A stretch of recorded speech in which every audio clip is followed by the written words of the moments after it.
हाय student, भावना जाधव क्लासेसमध्ये तुम्हा सर्वांचं खूप खूप स्वागत. तर बघा, आपण इयत्ता 12वी कॉमर्स यामधील जो तुमचा सहकार हा जो विषय आहे, तर या विषयातील आपण चॅप्टर फर्स्ट या चॅप्टरमधील आपण स्वाध्याय आपण अभ्यासत आहोत.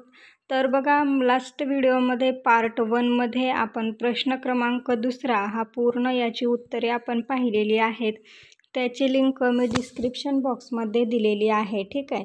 तर बघा, आजच्या व्हिडिओमध्ये आपण प्रश्न क्रमांक 3 उपाययोजनावर स्वमतावर आधारित प्रश्न यामधील प्रश्न 3 पूर्ण पाहणार आहोत आणि प्रश्न 4 फरक स्पष्ट करा हे सुद्धा आपण आज पाहणार आहोत. त्याआधी चॅनेलवर नवीन असाल तर चॅनेलला सबस्क्राईब करा, व्हिडिओ आवडला तर नक्की लाईक करा आणि तुमच्या मित्रमैत्रिणींना व्हिडिओ शेअर करा. तर बघा, HSC बोर्ड एक्झाम तुमची जवळ आलेली आहे, तर त्या दृष्टिकोनातून तुमचा अभ्याससुद्धा होईल, त्यासाठी आपण स्वाध्याय सोडवून घेत आहोत. तर पहा, पहिला प्रश्न आहे प्रश्न 3 उपाययोजनावर स्वमतावर आधारित प्रश्न आहे हा. तर पहिला प्रश्न पहा, सचिव हा सहकारी संस्थेचा महत्त्वाचा पदाधिकारी असतो. तर तुम्हाला यावर स्वमत तुमचं मांडायचं आहे. तर पहा याचं उत्तर. तर पहा, स्क्रीनवरती तुम्हाला याचा आन्सर दिसतच असेल. जर काही अडचण असेल किंवा काही ओळखू येत नसेल कमेंट करा, तुमची समस्या सोडवली जाईल. तर पहा, सचिव हा सहकारी संस्थेचा महत्त्वाचा पदाधिकारी असतो. या प्रश्नासाठी 3 गुण असतात, प्रत्येकी 3 गुण, ठीक आहे. तर पहा, वरील विधानाशी मी सहमत आहे. तर का सहमत आहात, तर त्याची तुम्हाला खालील कारणेही लिहायची आहेत. तर पहा, पहिला आहे, मोठ्या आकारमानाच्या सहकारी संस्थेचे दैनंदिन कामकाज पाहण्यासाठी संचालक मंडळ अर्धवेळ पूर्णवेळ सचिवाची नेमणूक करतात. त्यानंतर संस्थेच्या प्रशासकीय आणि कार्यालयीन कार्याची जबाबदारी त्यांच्याकडे सोपवली जाते.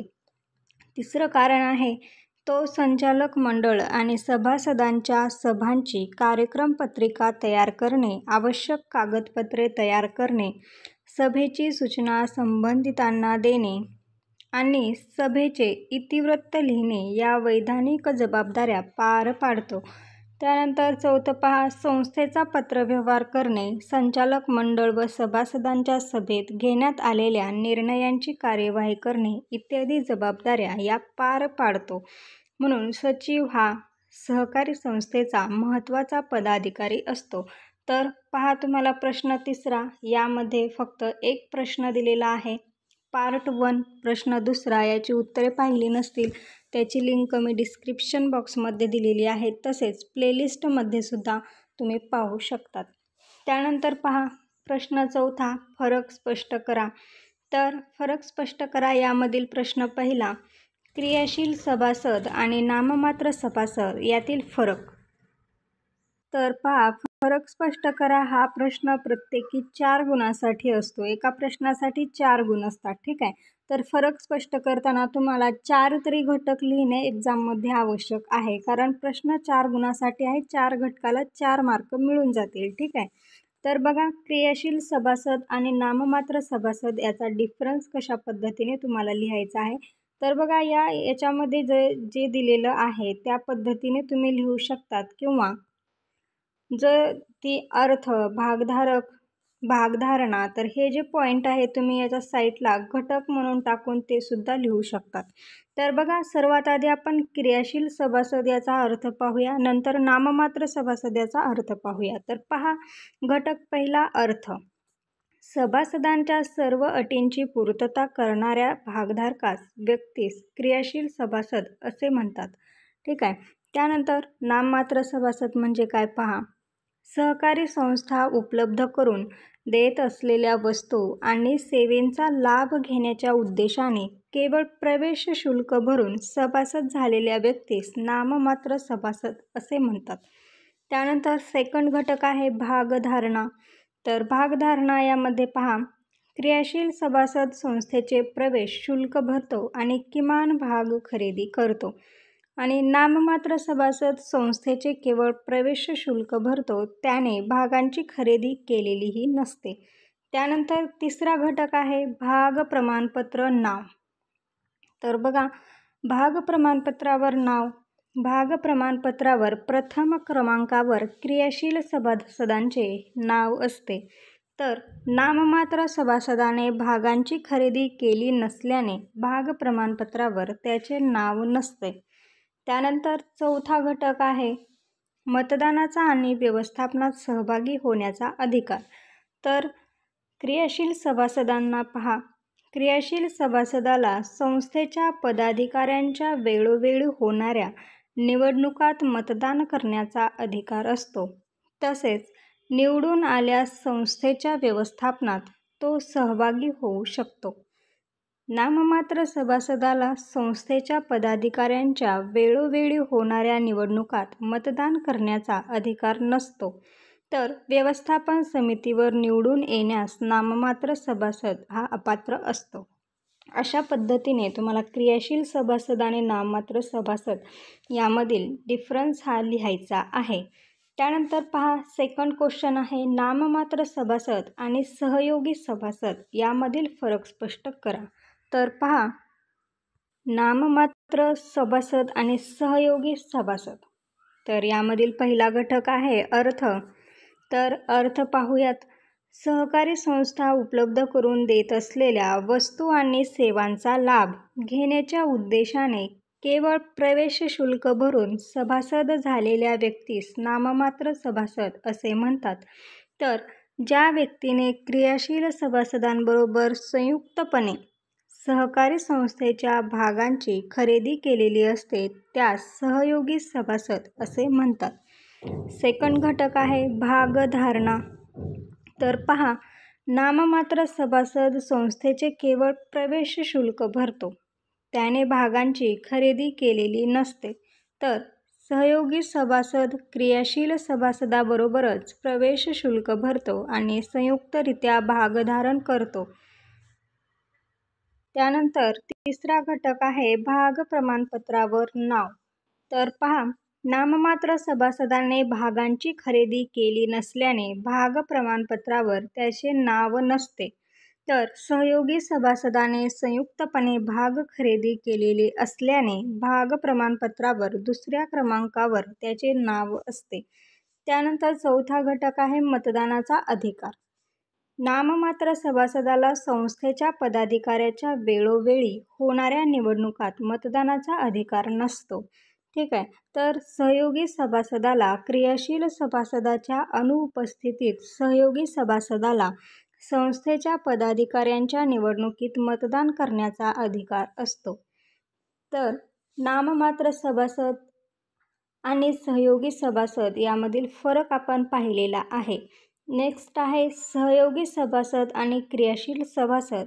तर फरक पाहण्याआधी चॅनेलला अजून सबस्क्राईब केलं नसेल तर सबस्क्राईब करून ठेवा आणि बेल आयकॉनला प्रेस करा, जेणेकरून यापुढील येणाऱ्या नवीन व्हिडिओची नोटिफिकेशन तुम्हाला सर्वात आधी भेटत राहील आणि तुम्ही माझे कोणतेही व्हिडिओ मिस करणार नाहीत. तर पहा, या चॅनेलवर तुम्हाला 12वी BCom BA पूर्ण तुम्हाला जे स्ट्रीममध्ये तुमचं ॲडमिशन आहे त्या पूर्ण स्ट्रीमचा सिलेबस, स्वाध्याय, पूर्ण याची उत्तरे तुम्हाला यावरती भेटून जाते. तर पहा, तिसरा फरक आहे सहयोगी सभासद आणि क्रियाशील सभासद. ठीक आहे. तर क्रियाशील सभासद आणि सहयोगी सभासद, तर याचा डिफरन्स आपण आता पाहणार आहोत. तर पहा, पहिला घटक आहे अर्थ. कुठलाही फरक स्पष्ट करत असताना सगळ्यात आधी आपल्याला काय लिहावं लागतं, तर अर्थच हा लिहावा लागतो, म्हणजेच त्याची डेफिनेशन तुम्हाला लिहायची आहे.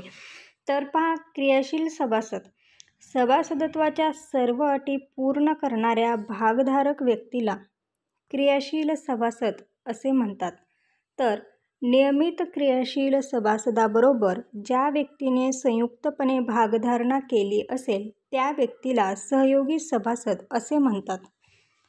सेकंड घटक आहे भाग प्रमाणपत्रावर नाव.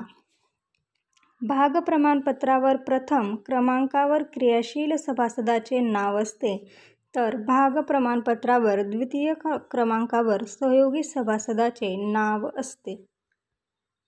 त्यानंतर तिसरा घटक आहे मतदानाचा अधिकार. क्रियाशील सभासदाला संस्थेच्या सभांच्या कामकाजात सहभागी होण्याचा आणि मतदान करण्याचा अधिकार असतो.